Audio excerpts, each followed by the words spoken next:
All right, so we'll go ahead and get started. We're going to go over some exciting new technology offerings for 2020, and we've got some fabulous guest speakers. I'm going to introduce Sonya Meline. Sonya is a dynamic leader with an entrepreneurial drive. She holds a deep passion for sharing tools for success with others and can be found leading the San Diego community of women in technology. She co-chairs a mentoring program for the National Nonprofit Alliance of Channel Women. She also founded an annual tech toy drive that collects and donates STEM toys directly to children in need. Previously, she was the Chief Sales and Marketing Officer for business cloud services firm Effortless Office and is the founder and partner in compliance for a firm called ComplyPro. She joins Technology Source with a passion for business process improvement. Her IT career started when she was the director of IT for a busy mid-sized healthcare company called Physicians Data Trust. Her other career success includes starting and growing her own California quick service restaurant franchise, consulting as a corporate culture and productivity coach, and working as an executive assistant to motivational guru Tony Robbins. Previously, she served as a paralegal for the Navy's Judge Advocate General Corps. So with that being said, I'm going to hand this over to Sonya and let her introduce our speakers for today. Great. Thank you so much, Stephanie. Hopefully we get everybody on mute and you guys can all hear me okay. This is Sonya Meline, Vice President with Technology Source. We do have you guys on mute for the purpose of keeping out barking dogs and sirens and those types of things. But if you have questions, you can go ahead into your little chat bar there and go ahead and type those questions, and we'll try to answer those throughout the webinar or at the very end. We'll keep on a tight schedule today. And I'm excited to announce a few of our speakers. But before I do, I wanted to just touch on a few things about Technology Source. So we are a firm that brings the elements of business success to over 3,500 clients and growing. Here's just a few of the providers that we work with in our portfolio. But we have over 200 providers and serve over 60 countries, but we are headquartered in the United States. We have over 200 technology advisors like Stephanie, who you just heard from, who is moderating the webinar with me this morning. And so these advisors work to bring the technology solutions, like some of the ones you see on the screen, to our customers. We do this with a very easy onboarding process that we'll go through a little bit later today. But first, I wanted to talk about some of the products and services that we have. And these are what build out our elements table. And so the first one we'll talk about is cybersecurity. Then you'll see business optimization. Then you'll see software and applications, connectivity, voice communications. As you could hear the voice and communications in the background here, mobility, and cloud and infrastructure. So these are what make up the elements of business success from Technology Source. And so one of the reasons we put it into this table of elements is, first of all, it's easily recognizable as the building blocks of life, but it's also the building blocks for success for an organization based on technology. And any firm these days has to be aware of the technologies that are out there to remain competitive. And that's what we do at Technology Source, is bring these different technologies and services to our customers. And so today we're going to talk about just a few on this elements table. As you can imagine, if you deep dove into every single one of these, it would take a lot longer than this short little hour that we'll be here today. So, you know, one of the things we wanted to talk about too is building your technology roadmap. But before we do that today, let's take a minute to look at what's going on in 2020. 70% of the workforce is reported to be working from home at least once a week. And if you're like me, you work from home a lot more than that. By 2022, 70% of businesses will rely primarily on business collaboration tools.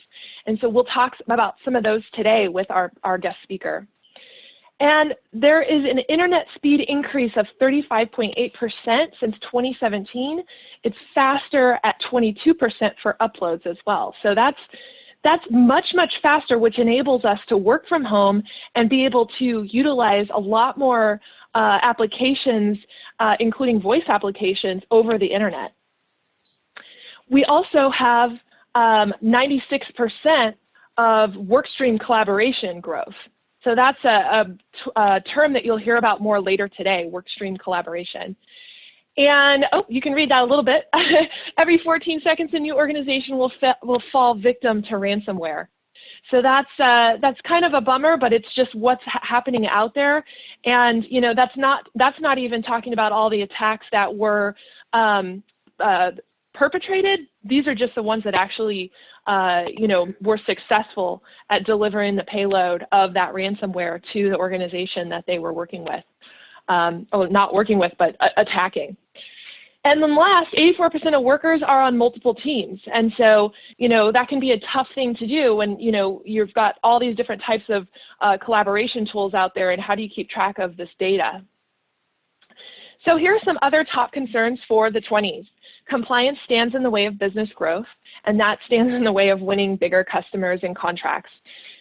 Servers are getting old and expiring and need to be, you know, refreshed.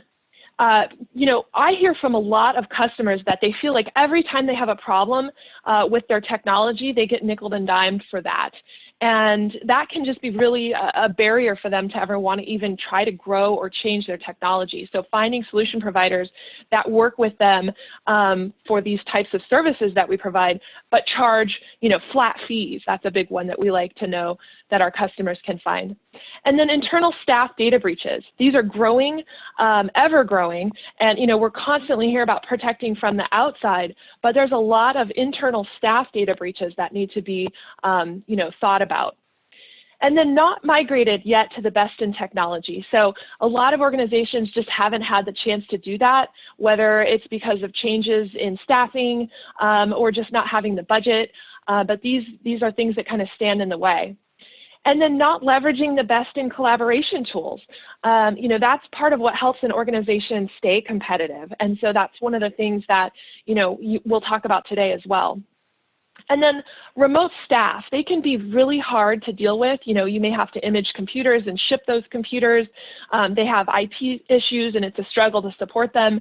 And so there's other ways to do that, and we'll talk about that today.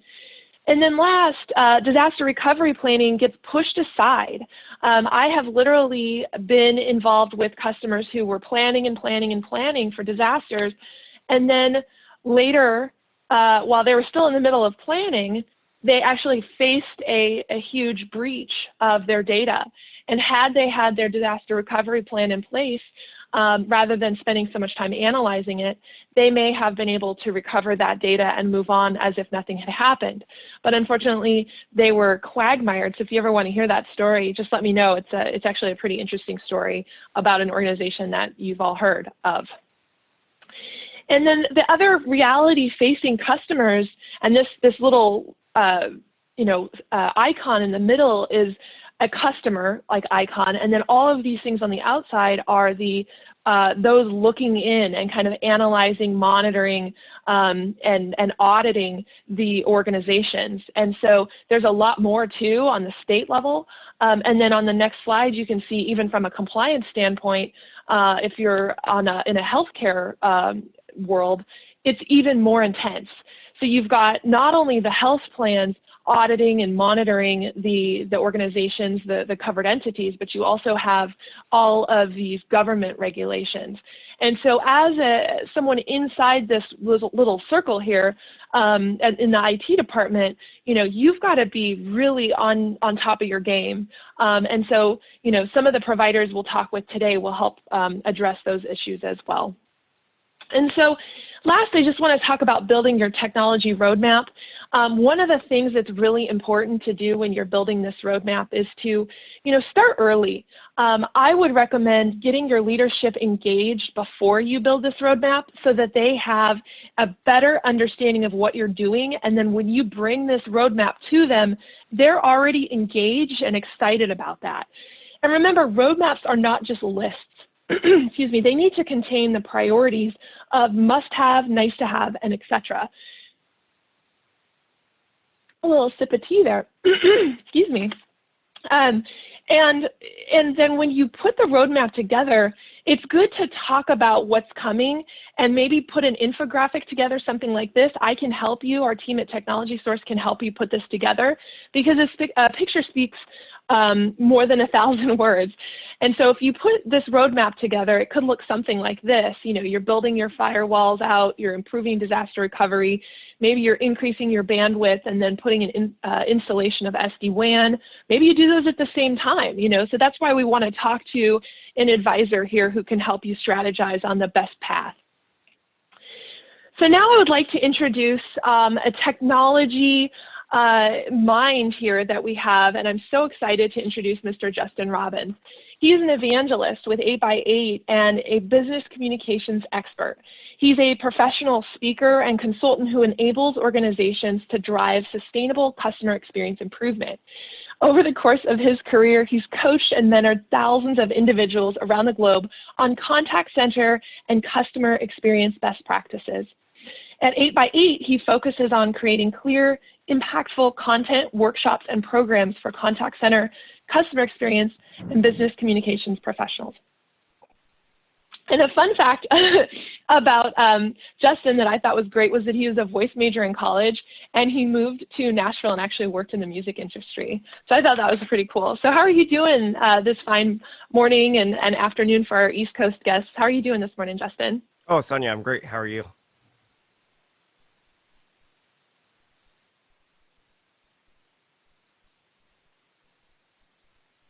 I'm going to go ahead and stop my share and let you take over the screen. And we're excited to hear from you, Justin, and hear what you have to say this morning. Awesome. Thank you, Sonya. I'm glad to be a part of things here, and glad for all of you taking time to join us out today. Sonya, I have to say, listening to you set the stage for what we're going to be talking about today actually took me on a flashback to one of the worst days of my life. And here's how it kind of played out. So, I know. And I'm sure you guys have probably all experienced the days like this, because it didn't start that way. It was actually one of those days where I woke up, felt really, really great, kind of had that skip in my step, was excited to get into the office and ready to take on the day. And I remember walking in, and at that time, I was running our customer experience team, which part of what that encompassed was our contact center. So my office was actually based in our contact center. I remember feeling really great walking, into the doors of the building, up the elevator's doors opened right into the contact center. And it was instant pandemonium. So much so that sense of joy, excitement, this is going to be a good day for me, immediately went away, right? It was just pure chaos. And I couldn't actually figure out why this was the case. So it was a Monday, but it was not meant to be any type of significant event happening on that Monday. I was feeling really, really good about our staffing. But if any of you have ever been in a contact center, that is immediately what I knew was going wrong. We were severely understaffed for some reason or another. I'm running around the contact center floor and nobody's available, right? All of the agents are taking phone calls. All of my supervisors, the manager, director, everybody is on the phones in that moment, but I'm looking people in the eyes, trying to mouth to them, like, what's going on? And somebody just mouths to me, USA Today. I'm thinking that doesn't help me a whole lot, but I know we had a copy down in the break room. So I'm like, all right, I'm going to, not get on the phones right now, because it's clearly chaos. So I walked down to the break room, grabbed a copy of the USA Today. And if you all didn't know, the USA Today, by the way, is the most widely distributed newspaper that's in publication, right? In front of more eyeballs than any other newspaper. And there on the front page of the USA Today was our 1-800 number, offering a promotion that we in the contact center had no clue about. We were completely just taken off guard. And so we've got all of these people asking for this thing that we don't know anything about. And the reason this topic took me back to that, because at the time, the system that my agents had to work with looked a lot like this. And if any of you have ever worked with an AS400, then you know that thing is a reliable beauty, but a bear to work with. And Sonya, when you mentioned that point about not leveraging the best tools, not being on the best tech, this was the place for the particular organization that I was a part of. And so my agents were trying to do whatever they could to get any information on the situation. But the reality of it was there was no really easy way for my agents, frankly, even my supervisors or managers, to connect with someone in-house, whether it would have been in our marketing, our promotions department, whatever it would be. There was no really good way to connect with them. And, we were in fire drill mode. So everybody's just focused on, we've got to answer all of these contacts and we'll figure out how we got here later. So that was part of the problem. The second part of the problem, right, is that they're just leveraging a tool that doesn't actually give them helpful insight. They were having to dig and go after everything. There was any promise that we made of being the sweetest place on earth, and this was in Hershey at the time. Any promise that we made was out the window at that point. We were just trying to stop the bleeding however we could. And I remember, when I think about what got us to that point, why were we in that place of struggling, is because when we looked to the years ahead, when we looked to what was, in our plan and where should we invest and why should we make investments in different places, for us, it was so structured in cost savings. And it was so structured in efficiency, and it was so structured on it had to be beyond end of life for us to make a decision to do something differently. And it wasn't until that day when we saw how much of a negative impact it had on our customer experience, because we'd invested so much time, money, and energy from a marketing standpoint to build this promotion that ultimately we couldn't deliver on, right? Our brand was writing checks. We were making promises that operationally we couldn't keep, and that we were breaking. We were breaking these promises that we were making. And so for that particular brand at this time, that was really a pivot for us to think about, how do we think more strategically about what's ahead? How do we think about designing systems and processes and using enabling technologies that are actually going to give us an advantage and aren't just about helping us create better customer experiences, but are about creating better employee experiences when it comes to that idea of collaboration and being able to work together. And I think, to me, the thing that's been most defining so that happened to me 13 years ago. So the thing that has been most defining for me in the past 13 years, as someone who's really mostly been a trainer and consultant, is watching how that moment of pain for us has actually now been happening in so many organizations, where they realize, okay, for us to think about strategy, when we think about what's ahead in the roaring 2020s, it can no longer be about the ways that we've built our systems in the past, that they've been reactive. They've been about minimizing cost. And what I'm not saying is that cost isn't part of the equation, but it can't be the solely deciding factor. We've got to think about building better experiences for our employees and our customers. So with that experience in my mind, there's just a couple quick trends that I've seen through research that I want to share with us today to be thinking about as we look what's ahead for communication in our businesses. And the very first trend that jumps out to me is what we see happening with the adoption of using video. I was reading a report this past year by an organization, PGI Research, and one of the stats that jumped out to me is that 3/4 of senior executives expect video conferencing to completely replace conference calls in the near future. Now, for me, I'm always a skeptic when I see any type of stat like this. And so the first thing that I say is near future. Okay, that's relative. And maybe you think the exact same thing. And then maybe you went to the stat of, okay, this guy's throwing out a statistic and I don't think that it's going to completely replace. That's not the point, actually, of me sharing this slide. The point of me sharing this slide is that video conferencing undeniably is becoming a more and more important part of how we communicate, not just in our personal lives, but how we're communicating in business. For me, being someone who's been a remote employee for well over a decade now, if it was not for my ability to see my colleagues eye to eye, thanks to video, I don't know that we would be as effective as we've been. I don't know that our relationships would be in the same place that we are. I don't know that we would be able to work through difficulty as best as we have. And so for me, when I look at this trend, what I think organizations need to reconsider is that as we grow increasingly global with our footprints, as we look at using distributed workforces more and more, making sure that we've got a easy, way for people to not only work together, but to see each other as they work is going to be incredibly important for us as organization leaders. And so that's this idea. One is that increased video adoption is important to us, but more importantly, the fact that using video as a tool to connect our people, whether they are across town or across the globe, is key for organizations to be successful as they move forward. The second trend, and this was in an article published by the New York Times this past year, is that in the 20s, in this next 10 years, we will see 50% of the US workforce working from home 3 or more days each week. And again, as someone who's been a remote employee, there are a ton of implications on this. For me, part of why I'm a remote employee is because I travel extensively. But if I was just tied down to a laptop when I need it to do my work, that would be really painful.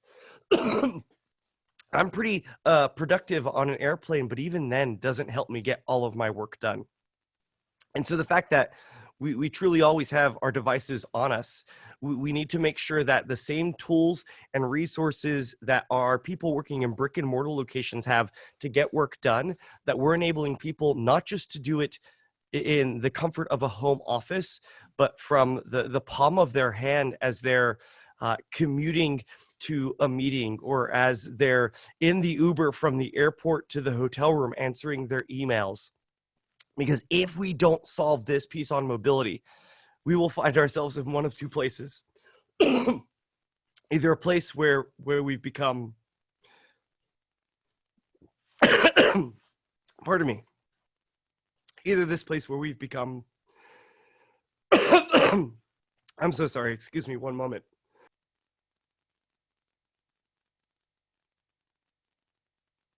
Poor Justin, I do know he's just recovering from the flu, of a little Valentine's Day treat that he got to share with his family. So we'll give him a second to take a breath and, and thank you, Sana. Swallow some. Yeah, no worries. Thank you. I had lots of water here, but yeah, as you mentioned, first time really talking after being back. So my point here is, if we don't figure out this piece on mobility, how to enable what people do in the office to be done from a device, we will find that we will lose the most captive workforce. We will find that our talent pool will shrink significantly, right? And that overall productivity for us as businesses will decline. The next piece here that then is actually very closely related to that is the fact that digital natives are becoming the leaders of our organization. Another interesting article I saw was past year was by Time Magazine. And they said in the next 5 years, 3/4 of the total employee base will be millennials, right? Those people that you've been talking about for a really long time and the generation of which I'm a part. 3/4 of the workforce is going to be this group, and Generation Z, that group that was right behind them, they're graduating college. They're in their 20s. And so you're not only just this matter of people being remote or looking at using video and technology to get work done, but you've now got the majority of the workforce being people who've grown up only ever knowing what it means to work through these devices. And so again, really be thinking about technology isn't just this piece of we invest in what we need to invest in to get the bare minimum, but it really becomes our strategic advantage in how we best serve our employee base and how we enable people to work at their best. And then the last piece, which I saw that, so there's something put out every year called the Emoji Trend Report. Real thing, believe it or not.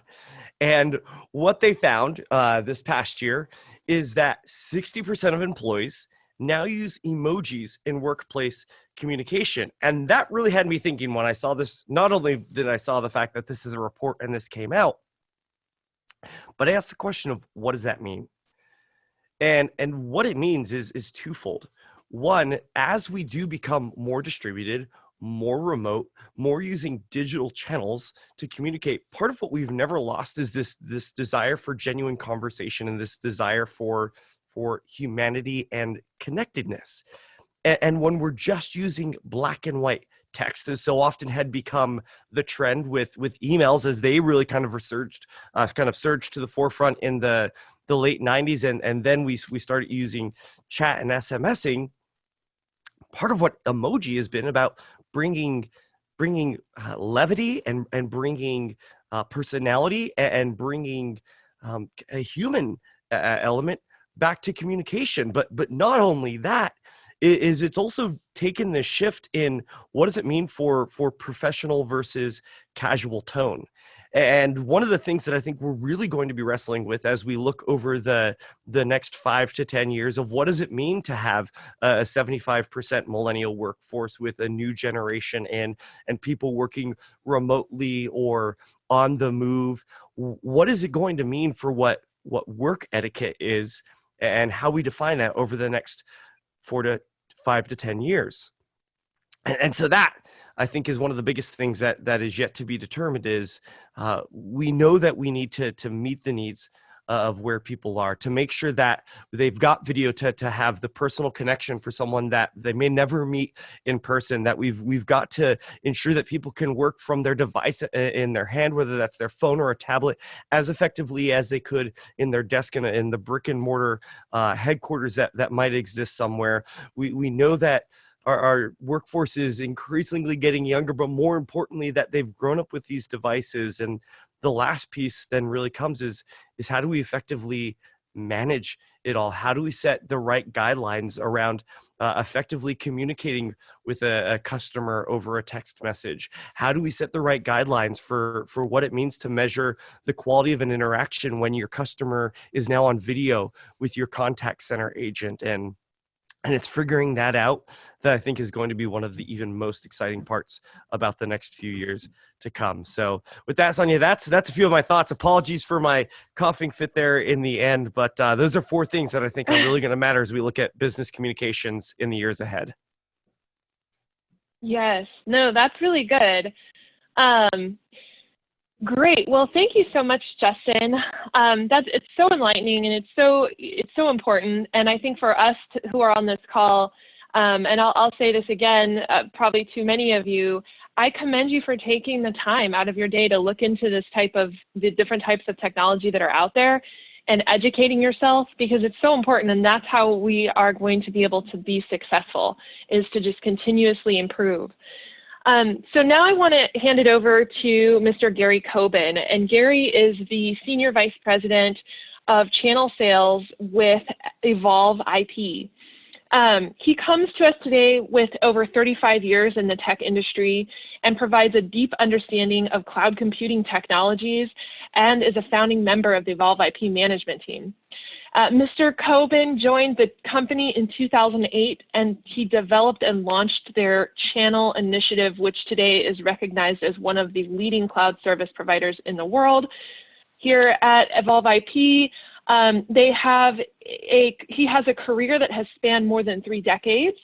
And prior to starting with Evolve IP, Gary served as Director of Channel Sales for Delta 3, where he was responsible for worldwide deployment on their private label hosted consumer VoIP platform.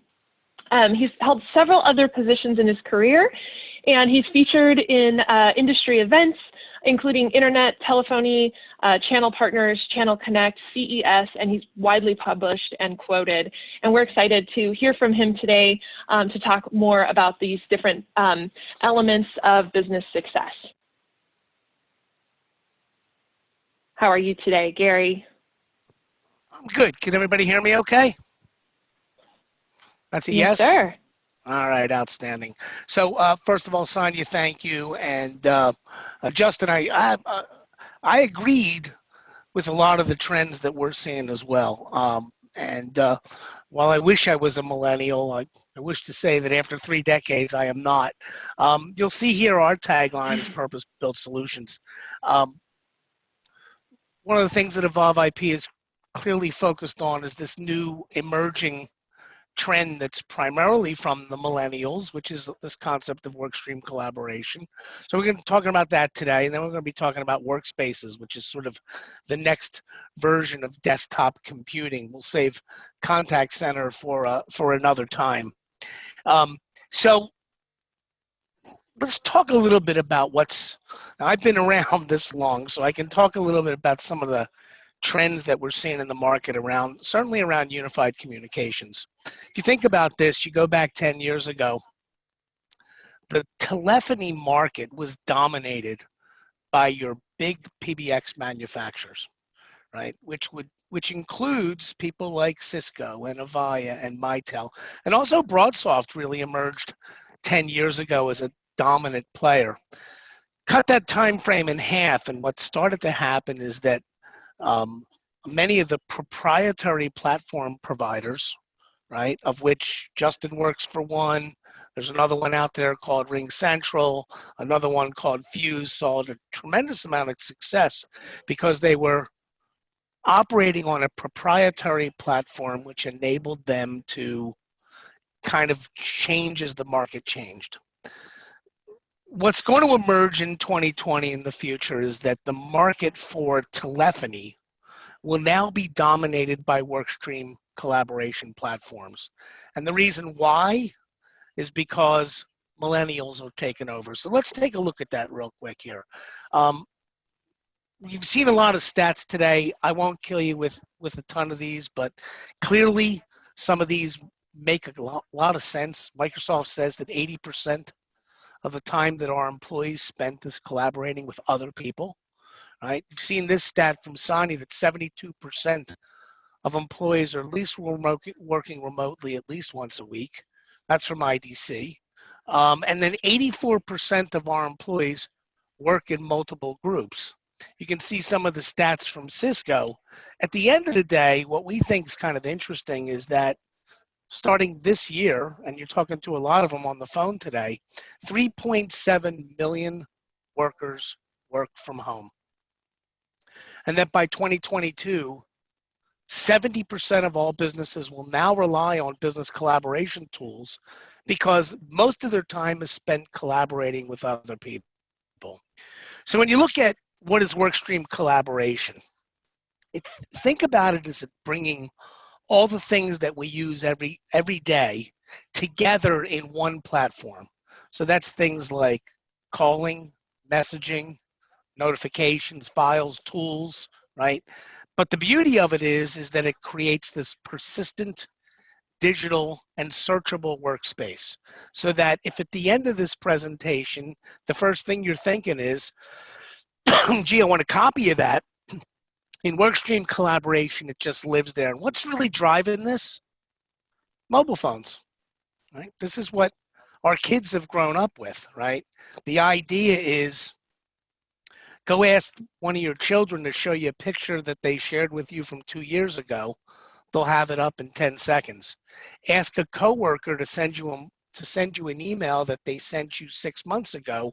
It'll take them all morning to find it, right? So this is really the big driver behind all this. We believe that Microsoft is going to lead this effort, right? So as everybody knows, we've pretty much migrated to Office 365 as the dominant place to go to get your Microsoft Office applications like Word, PowerPoint, Excel, Outlook, right? Statistically, 56% of every business in the world has migrated to Office 365. And when you're in Office 365, guess what you get for free? You get Microsoft Teams, the workstream collaboration platform. So in less than 2 years, 30 million users are logging in the Teams every day. Over 90% of the Fortune 100 are using Teams. And it's now used by more than 500,000 organizations worldwide. One of the things that I found most fascinating was a stat from Microsoft that says 79% of US-based enterprises with Office 365 are looking for a voice solution that's integrated with Office 365/Teams. So first things first, I always like to get everybody to start thinking about 3 questions right away. Have you deployed Office 365? Well, if you're on the telephone here, you probably represent that 60% of the world's population. So that's a likely yes. Have you deployed Teams as your primary workstream collaboration tool? We think that most people will choose to go with Teams because they don't want to pay for a Slack or an Atlassian or a second additional platform. And then third is, are you interested in implementing a voice solution that's integrated with Teams, right? So we think that that's likely going to see three nods, right in a row. A couple of things that we learned from Gartner. Gartner says that Teams will soon be just as common as Outlook. But one of the other things that we've learned is that, yes, you can get a voice solution from Microsoft. However, most mid-sized to large enterprise customers have different needs, and those needs cannot be met by the Microsoft phone system alone. So what have we done? Well, what we've done is we've taken the features of Teams, right? Collaborative, persistent chat, file sharing, guest access, applications, audio, video, project management, and we've combined it with those enterprise telephony features that you can't get from Microsoft. Things like call recording, things like a receptionist application, things like a multi-level auto attendant, complex hunt groups, analog ports for things like paging systems. We've implemented our contact center inside of Teams, right? And then we also put, one of the things about Microsoft is a $1 trillion market cap company. They're a terrific software company, but they're not set up to talk to customers, which is why what we've done, we think is somewhat of a unique solution there. There are different ways that you can get solutions from Microsoft. This first one is, this is what you get when you get Microsoft, right? You get Teams for free with Office 365, but in order to implement voice, you have to get something called the Microsoft phone system.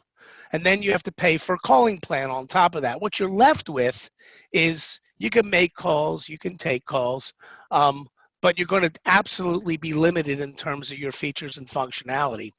The next approach we've seen is the use of third-party software or a plugin, right? So you're starting with Teams. Teams connects to Microsoft. You're using a third-party software to federate the two together. And then from there, you're using your current unified communications provider to complete your telephone calls. You know, the problem we see with this is that now we're relying on a third company to federate between our voice provider and our collaboration provider. What we've done is we've built a native integration that natively integrates Microsoft Teams and our Cisco enterprise telephony solution that's express routed to Microsoft. Microsoft then sends it to us, and we apply all of our Cisco-based UCaaS and contact center applications. So this is Microsoft's diagram, by the way, so just to show you right to left how sort of Teams works, right? You've got all the users, they connect to Microsoft Teams, they access the telephony portion of Teams through the phone system, and then they go to a service provider like an Evolve IP to deliver things like voice trunks, PBX, and an analog telephone adapter. From there, they connect to your public switch telephone network providers, big ones being AT&T, CenturyLink, and Verizon. What we've done is expanded that now to offer all the telephony features that you see here that you can't get from Microsoft, and all the contact center features that you can't get from Microsoft. And we combine that with Teams to provide one kind of unique, fully integrated at a platform level solution. Some of the differentiators that we think we're going to bring to the market is, well, we've been a Microsoft CSP for a very long time and a Microsoft Gold partner. We've been reselling Office 365 since the beginning, and we have now 50,000 people that are subscribed to 365 through our partnership. We've been a long time strategic Cisco partner for telephony, 350,000 endpoints on Evolve IP's network. We've been analyst acclaimed through Gartner and Frost and Sullivan. Again, the key thing is this concept of the platform level solution versus a bot, an app, or a third-party piece of software. So it integrates all of our contact center functionality, and then we bring all of our project management teams together. At the end of the day, the whole idea here is to deliver a platform level integration. Again, platform level means there's no bots, there's no third-party software, there's no plugins. And then we're integrating our Cisco Enterprise Hosted Telephony solution, which is still the single largest hosted voice over IP solution in the world, with the world-class enterprise collaboration features of Microsoft Teams. So the next thing I want to talk about real quickly, and then I'll wrap up, is this concept of workspaces, which we believe is now representative of the next generation approach to end user computing. So first part of this was workstream collaboration of Microsoft Teams. The next part about this is the whole idea of how you use your computer every day. So let's look at these market trends, right? 10 years ago, it was your big hardware manufacturers. We used to refer to that as speeds and feeds. They dominated the marketplace, okay? That's no longer really a reasonable opportunity because of the enormous growth of people like Amazon Web Services, Google Cloud, right? Microsoft Azure.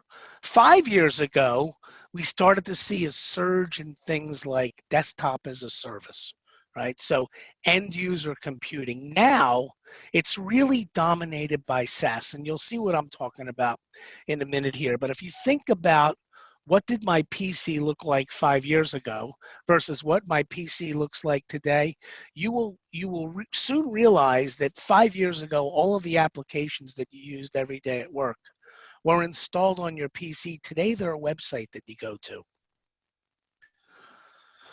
So kind of give this to you from a visual perspective. This was 5 years ago. We had all these applications for email, file, database, our CRM system, our PBX, all lived on-site, premise-based, behind our firewall. And then Office 365 came along, and we migrated all of our email and all of our file services to Office 365. All the SaaS applications took over our CRM, took over our ERP. And if you think about a day in the life that I have, I go to ADP to look at my paycheck. I go to Concur to do my expense report. I go to American Express to book my flights. I go to salesforce.com to access my CRM. And finally, the last piece of this is my PBX is already migrated to a cloud provider like an Evolve IP or an 8x8 years ago. Now, as a user, I come in and all I just want access to my work. All right, so you'll see how this all comes together any second now. The first part about this is this idea that I really want to get to all of my applications, whether they're SaaS-based applications or line of business applications, and I want to get to them one way. I don't want to have to remember 17 usernames and 17 passwords and worry about having to use a virtual private network to get to just those applications. So the first thing is this thing called identity and access management. And the core thing that it delivers is single sign-on. So case in point, I come into the office every day, right?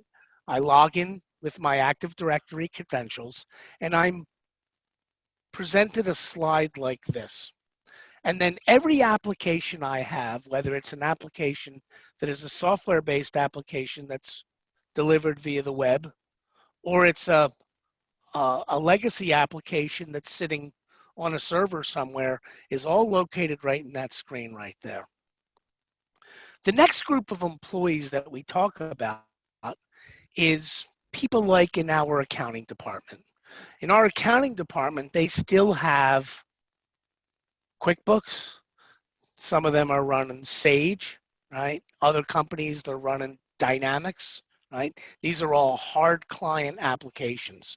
So what we've developed is a product called Hosted Applications, which instead of delivering a full desktop, what we're doing is we're virtualizing just specific applications. And then finally, you go to our IT department and they have 25 different testing applications that absolutely require a little bit more than just one or two applications. So that's where we're going to be delivering a full desktop. Now, and then finally, it wouldn't be a web service unless it had a portal that would simplify and streamline the provisioning of users that includes Office 365. So that really ties it all together. At the end of the day, what this kind of new generation of desktop computing is all about is providing the right tool for the right role. So case in point, this is me. I'm a core user, okay? Which means I go to office.com for my Microsoft applications. As we talked about, ADP and Salesforce and Concur, these are all the business applications I use. The only problem is I can't remember all the usernames and passwords. So I log into Access Management to provide me access, single sign-on access to those applications. The backside to this is that if they ever decide to get rid of me, somebody has to remember which applications I have usernames and passwords to. With Clear Login, it enables me, or with Access Management, it enables me to cut it off in one spot and cut somebody off from all the applications that are on both sides of the firewall. For our accounting department, they're what we would call software as a service and just a few applications. And then for our IT group, we have what's called full desktop. The difference here is that in the desktop world, it's one size fits all, right? Which means that even though I'm 100% SaaS user, I'm still paying $90 for a hosted desktop. In this particular case, I'm paying $6 for just Access Management. I'm paying $50, $60 for just a few applications. And then I'm going to be paying that $90 for the desktop, which represents the smallest group of employees that we have. Sonya, that's it for me. I just wanted to really, at a very high level, cover those applications. So I do appreciate everybody's time. Yeah. Yeah, awesome. Thank you so much, Gary. All right, I am, we already did this one. So those were some of the things that you heard about that could be on the roadmap for your organization. And I want to thank Justin at 8x8, and I also want to thank Gary at Evolve IP. You guys did an awesome job today, and we actually are finishing up a little early. But before we go, I just wanted to talk about the steps to get to this place of, wow, sourcing as a service. So the first thing is to meet with one of our strategic technology advisors here at Technology Source. And what we're going to do is sit down with you and go through your goals, go through, our different elements and things that you maybe didn't even know you didn't know. We'll go through that stuff.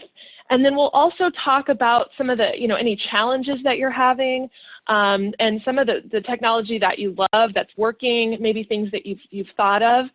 And these are long-term relationships. And so that's one of the differences when you do have a technology advisor with Technology Source, is that you can build this long-term relationship with our firm. We've been around for over 20 years, and we've had these very, very long relationships with the providers in our portfolio.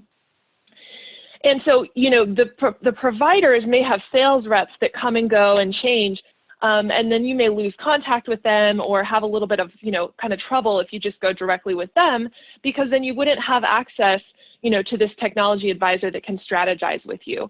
And so, plus you might not even know, because some of the different companies in our portfolio, they don't directly advertise, they work directly through us to find the customers. And so we may have access to some, maybe lesser known products and services that you don't even know about.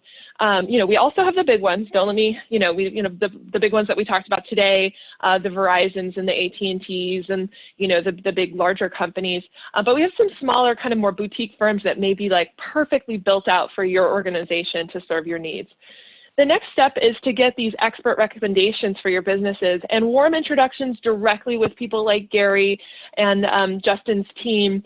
And these providers will work with you to meet your requirements, put together quotes and those types of things, so you can see, how much they cost, and they'll work with you in your budget, depending on if it is a doable budget.